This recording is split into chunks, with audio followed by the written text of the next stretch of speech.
exciting and exciteful episode of Me and My Health Up. I'm your host, Anthony Harcher. I'm a clinical nutritionist and lifestyle medicine specialist.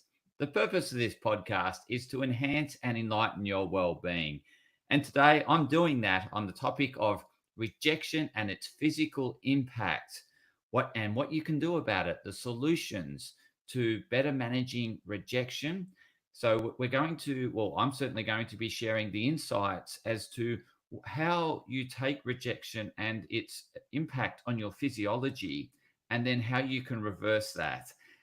Last episode, we had Tanya Cross, the counselor, who spoke about what you can do around shifting your mindset around rejection, how you can proactively address it, or how you can reactively address it. So, I'm going to address rejection from its reactive point of view on the body. And then we're going to talk about what sort of impact it's having if you allow it to happen and transpire, and then what you can do about it to reverse its impact. What you can do it from a solution perspective in a holistic context. So let's get back to what we're talking about in the last episode. So Tanya was sharing how rejection can come in many different forms.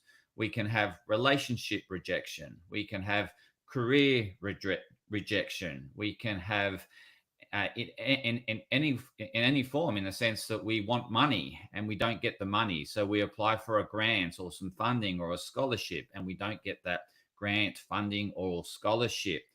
It can happen in terms of social contexts where we want to join a group and we get denied, that they're not allowing us into the group, and that happens all through life. So it happens, in family, in relationships, it happens in finances, it happens in business, career, it happens everywhere. In all forms of life, we can experience rejection. And so, no doubt, you, the listener, can relate to what I'm sharing here, because we've all had instances in our life around rejection. What Tanya also shared around rejection was it's our expectations that really set us up to fail. We have these unrealistic expectations or a weight on a one-sided outcome. For example, that for, like, if you're wanting to propose, for a marriage, or you're wanting to ask someone out for a date, you have this all or nothing thinking associated with the outcome, and you have an attachment to the outcome that you want, and it's the only outcome. Whereas in all reality, both sides can happen. So yes, you could get the outcome you want, but you may not. And so Tanya shared some strategies as to how you can better set yourself up so you ultimately don't experience the side effects of rejection when it doesn't go your way. So Tanya shared about looking at the upsides of the reverse, or the opposite of what you want to happen. So if you want the person to say yes to the date, what would be the reverse to that, or the opposite is that the person says no to you asking them out? What is the upside of them saying no to you asking them out? Well, it frees you up to do other things, doesn't it? You might have an assignment to do. You might have a deadline at work to meet. It also frees you up to other people, to a universe of other people. And so there's so many upsides to being rejected, but we often are blinded to it because we have such a strong attachment to the fantasy that we're only going to get a one-sided outcome. This happens in sport. This happens in relation to going for jobs, going for promotions. We may get an opportunity to go for a promotion within an organization, and we put forward our case. We go through the interviews and we get really attached to getting that role. Whereas what we want to do is better prepare ourselves, because the probability is, it may be more probable that we do get that role, but there's a likelihood that we won't. And so we want to prepare ourselves for both. That way we don't have the physiological impacts of rejection really taking over our physiology if it happens or transpires. So we really want to start looking at what are the benefits of not getting the promotion, and start weighing them up so that ultimately you got a sort of balance, a more balanced perspective. So that's why if it rolls, whatever way it rolls, then you're prepared and you can see the benefits of not getting the promotion. So, in terms of you and I, like a promotion may require you to travel excessively and really showcase to the organization that you're capable and that yes, you were the right person to pick.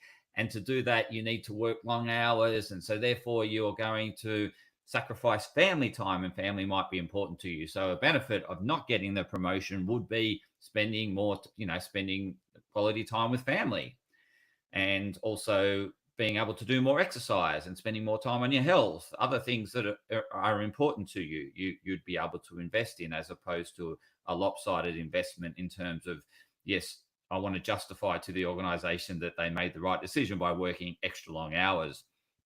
So that's the mental side of things that Tanya covered last episode. So if you missed the last episode, I suggest you go back to the last episode with Tanya Cross, and she covers that counseling, that psychology view of rejection, and what we can do in terms of mental exercises to overcome the feelings of rejection.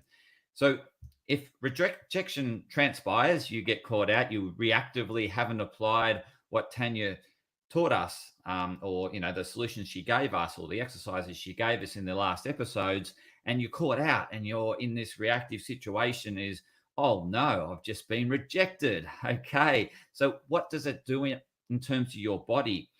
In essence, we have feelings that we feel down. Okay, so our energy really goes downwards to the ground, and we're seeking to ground ourselves. And so ultimately that's what rejection does. It grounds us, it humbles us, it makes us be more real, it makes us be more authentic.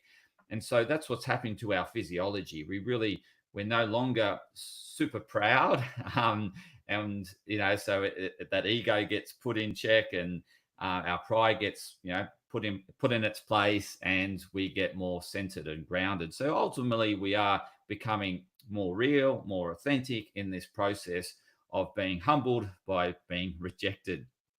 And so, as Tanya said, it was simply unrealistic expectations that you had so much weight towards getting that one-sided outcome. And in actual fact, there was a probability that you weren't going to get the job, you weren't going to get the promotion, that girl or boy wasn't going to say yes.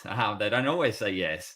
And so what we want to do is then better manage our physiology, our response, and how can we not only apply Tanya's exercises mentally, what can we do to our physiology to pick us up? So what can happen when we get rejected is that we can start to blame the outside world. We can start to externalize our energy. And so we lose a lot of energy in the process of blaming or getting angry at institutions or people, angry at things or whatever it might be. When we start to expend energy through blame, through, blaming external things out of our control, then essentially our cellular energy is not as strong. We lose our cellular potential. And what we want to do is we want to get that battery back. We want to get that potential back into our body, that electrical potential, because we've just lost a whole lot of electrical energy to the outside world. So we want to gain that back. And so how do we do this holistically? How do we get back our energy? So immediately, straight after rejection, apply Tanya's exercises mentally. So it does calm down the nervous system. That's really important, that we calm the nervous system. Other ways to calm the nervous system is to get out in nature. So the moment you get the news, try to connect with nature. Try to get outside, take some deep breaths, observe nature. If you can, jump into a natural body water, such as the ocean, such as a river, because these rivers and oceans have a lot of electrical potential that we can gain and take that into our body and pick up our cellular potential. And that will increase our energy, our energy to then grow again. Because what happens when we're humbled is that our energy is lowered and we get grounded. So, yes, in terms of what can be good around foods, is to eat some grounding foods to further support our energy. So, these foods, these grounding foods, are often associated with anti inflammatories. And what happens when we get grounded and we're a bit angry or a bit frustrated or a bit irritable or a bit annoyed about the outcome of getting rejected is that we go into this fight or flight situation. We go into our survival mode. And what this can do is create more stress hormones. And so we have a lot of stress going through our nervous system and our body. And so what we can do is calm that nervous system by stepping outside, by getting into nature, by eating anti-inflammatory foods, eating grounding foods. So typically, from a traditional point of view, grounding foods are like turmeric. Turmeric's very anti-inflammatory. Ginger, for example, cinnamon, all these sort of herbs and spices are great from a grounding perspective. And they reduce the inflammation that's caused from the stress that you've created through your mind, which Tanya shared in the previous episode as to how to better balance that perspective on things, on events, on things that have happened to you, so that you can, again, calm the nervous system, but from a mental perspective. In terms of a physical perspective, in terms of what we eat, we want to eat grounding foods. We want to eat anti-inflammatory foods, because in that instance that we had that stress response invoked through rejection, we produce a lot of oxidative stress, and we want to mop up that oxidative stress through anti-inflammatories. So from the food point of view, the berries, the antioxidants rich foods, berries, you've got your fruit and vegetables are really good with, packed with antioxidants. Some omega-3s, for example. So omega-3s coming from fishes, really helpful. Omega-3s, you can get them plant-based, whether it be chia or linseeds and things like that, can be really helpful. Walnuts, for example. So these things can really help counter the oxidative stress response that has been aroused through rejection. Now, connecting with nature calms the nervous system. The connecting with the sun, so we get energy from the sun. So in terms of, I said, we've lost a lot of electrical cellular potential through to the outside world. We can gain that back through going into natural bodies of water, such as the ocean, such as rivers. Also, by getting in the sun, by getting into sunshine, is really fantastic to gain that cellular potential back. And that will obviously, once we gain that cellular potential back, we're ready to go forward again. If we can keep dwelling on the rejection, what happens, we continue to lose our cellular potential to stress. Stress requires a lot of energy. As you can imagine, getting away from a tiger requires a lot of energy. So if you're constantly focused on the rejection, you're constantly losing energy. And with the loss of energy, you continue to go down. And this can result in depression. But what we want to do is interject. We want to stop you going down and down and down.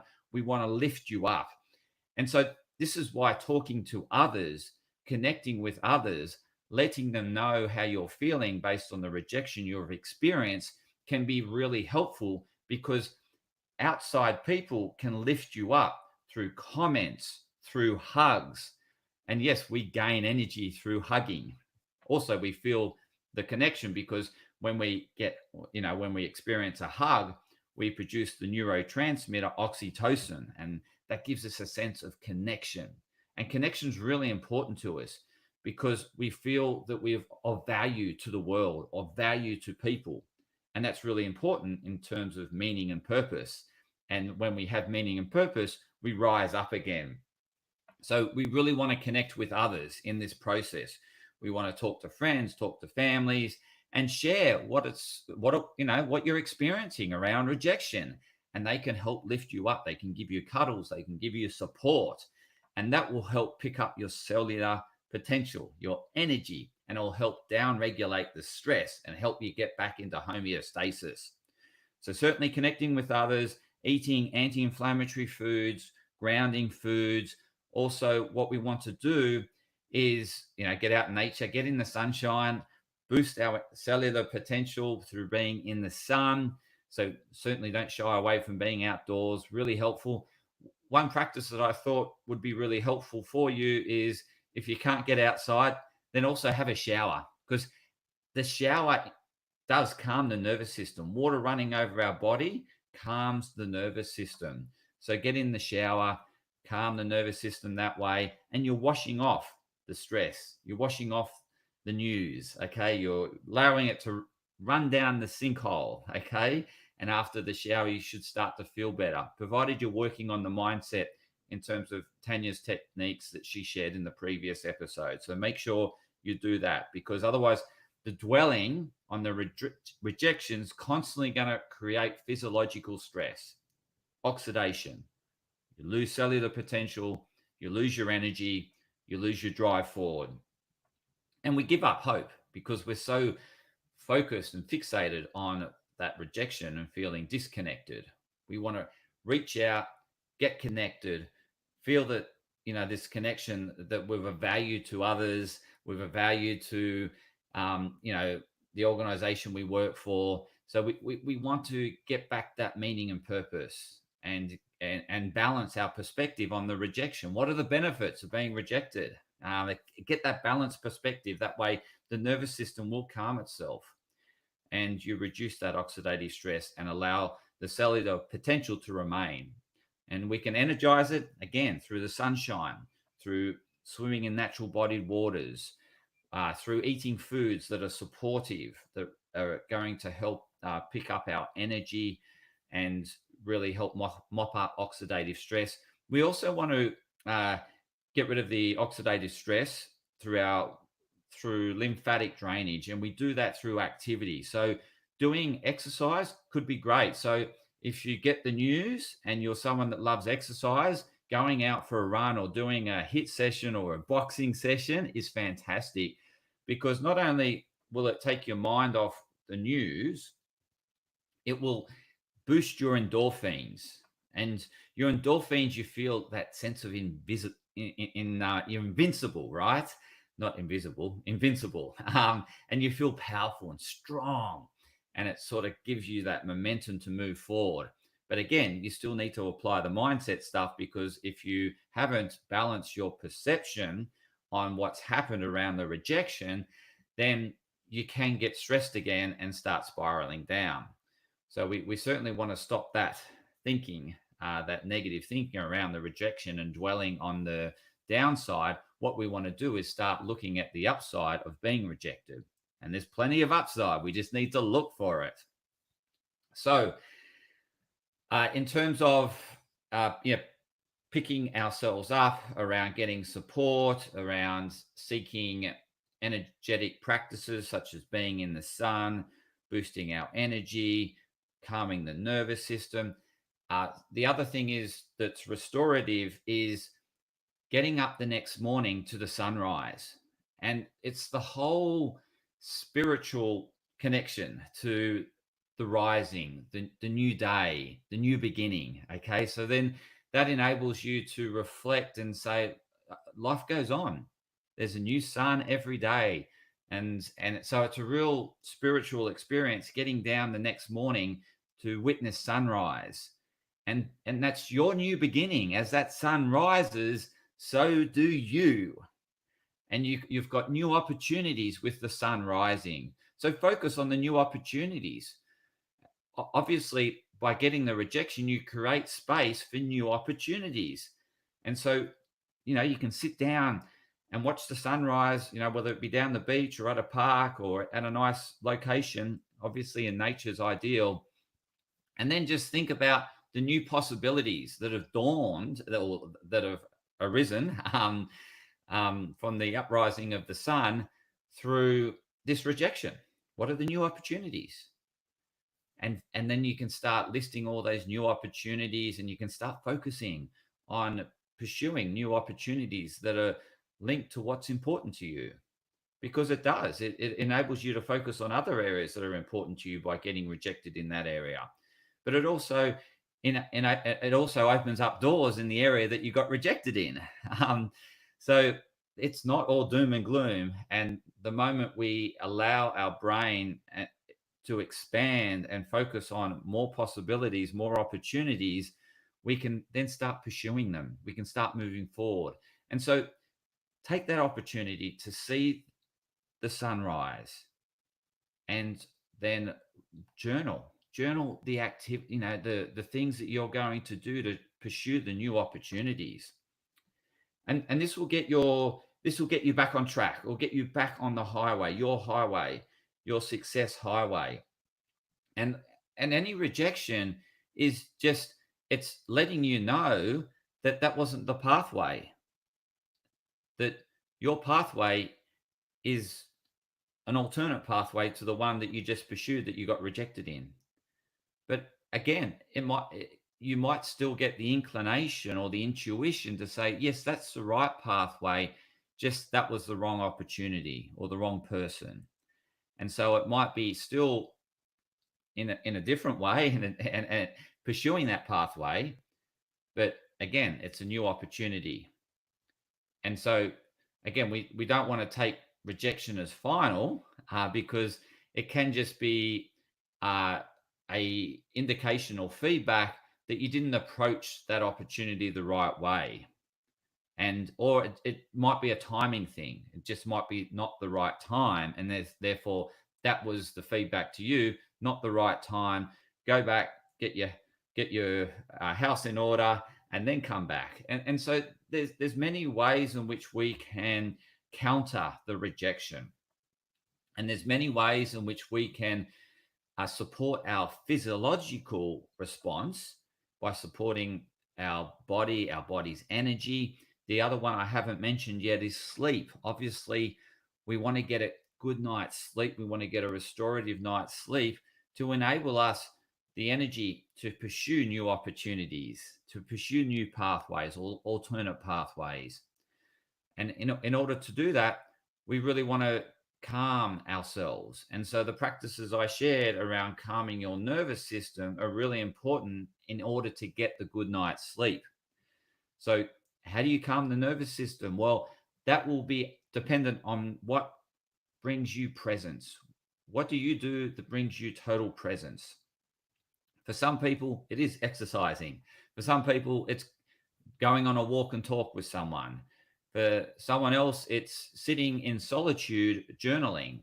So it's what really brings you presence and focus again. You want to do that because that will calm the nervous system, and that will enable you to calm it enough to get a good night's sleep so that you can see the sunrise the following morning and rise with the sun. Okay, rise again, rise again. And a good analogy is children when they first learn to walk, right? They will get up the first time and fall fairly quickly, but they won't give up. They will think, okay, I need to, do these, I guess, move in a different rhythm, and I'm going to try it again. And so they get up and they do a couple more steps, right? But they still fall again. But then they take the feedback, and again, their body's taken the feedback too as to how to counterbalance and get more centered, and so that they can continue the walking. And so it's just a process. It really is taking the feedback on board, altering your actions, and taking a newer path forward. And eventually you'll get to the outcome. So really it's focusing on the core actions that really take you forward. And so this can be a way in which you can develop a routine that can be the counter to rejection going forward. Is taking Tanya's mindset exercise from the previous episode, applying that, and then applying what I've shared around how to support your physiology, around your energy, so that you can then continue to go forward, maybe in an alternate direction, or slightly altered direction based on the feedback you've got through the rejection. So I just really wanted to share this insight around the the physiological impact of rejection on the body, so that you're aware that it's certainly something you want to apply in terms of Tanya's knowledge to stop the physical impacts on the body by not dwelling on the rejection and focusing on the benefits of being rejected. That will really help the response of the body. The body will be less emotional, less distressed, and therefore there'll be less oxidative distress on the body. Oxidative stress ages us, it accelerates aging. So we certainly don't want to encourage oxidative stress by dwelling on what has just transpired around rejection. So that's probably what I wanted to share around rejection, its physiological impacts, and how you can holistically tackle it. I'll just summarize that now so that in just in case you've lost me in my excited way of sharing information. So first of all, if you get caught out in a reactive situation and you had all your eggs in one basket and it's hit you in the face, what you want to do is de-stress. How you de-stress is really up to you in terms of what brings you presence. So again, you want to go to activities that bring you presence, because so for some people that can be punching a bag or sparring in a fighting ring, because obviously you need to be present to be sparring another person, otherwise you're going to get hurt. Okay, so some people it can be martial arts, it can be boxing, and or for some others it can just be a walk and talk with a friend, right? It really depends on what brings you presence, what you need in order to restore equilibrium in your body. So it's just calming the nervous system, because when we're rejected, we are distressed. We feel that we've lost something or we've missed out on something and something's missing, and therefore we're less of. Our self-worth drops, our self-esteem drops, and what we need to do is pick ourselves up. And there's many ways of doing that. Obviously, calming the nervous system is helpful, getting centered again, applying Tanya's mindset exercise. And then what we want to do is reconnect. We want to reconnect with people we love. Okay, that will bring more connection. And with more connection brings more energy. We want to reconnect with nature. Nature will energize us, will help lift us up again. And we want to start, I guess, looking at a new strategy, looking at the feedback that we've received through rejection.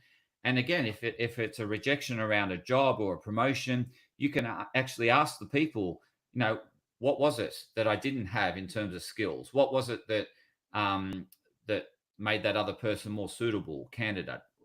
Start finding out these things, start asking questions, and so that next time you're better prepared for the opportunity. And again, it's just feedback. It's just feedback that we weren't the best candidate, and how can I be a better candidate next time? And so it's just taking rejection as feedback, nothing more than feedback as to there's something you can improve. There's something that you can grow in. There's a new space that you can grow in. And so it's more the evolution of you, rejection.